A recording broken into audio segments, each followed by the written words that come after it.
شاتو په زنځیر باندې تړلې ژوند ډېر ستړی کړی یم ډېر ستړی چونکې ستړی ژوند زما ارمان دی چې زه خو د چا په شان جوړ شم چې زه د خپل کلي ملک جوړ شم او خان جوړ شم څومره مزه به وي چې مې پرېښې وي چې مې په هر ځای کې شر پرېښې وي لانجه پرېښې وي ټوپک په لاس په روپۍ مې په تندي پرته وي هېر که ماته د ټول کلي دښمني پرته وي خفه په دې یم چې مې وس نشته زور نشته زه په پردي کور کې اوسېږم زما کور نشته ماته یو کس وویل چې مړه خفه کېږې سلا ساده د ظلم په سر واچوه یارېږي سلا ساده سړیه خلک ځان لپاره څه نه کوي دلته خو هغه سړی خدای چې څوک ښه نه کوي لږ شان د ظلم نظري سره منښته وکړه دین او ایمان پرې دغه کور خلکو نغښته وکړه دومره څه وکړه چې ایمان دې په سینه کې خور شي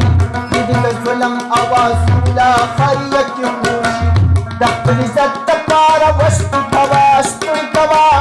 په دوه څلور لکه روپۍ خلکو له مړي کوه شه ټوپک واخله په کلي کې سړی ووله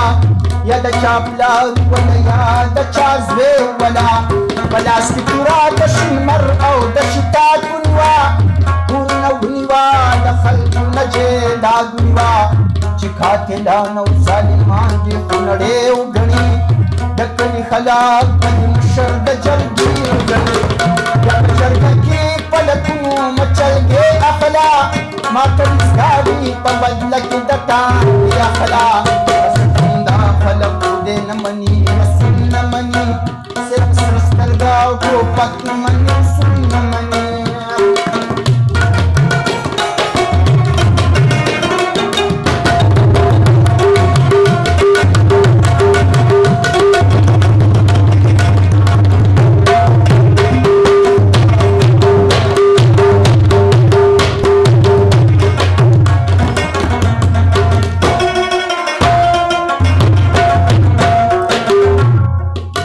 پشان جانان ته څنګه وایم چې راشه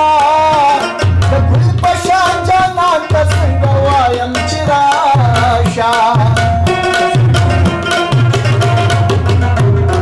ګل پشان جانان ته څنګه وایم چې راشه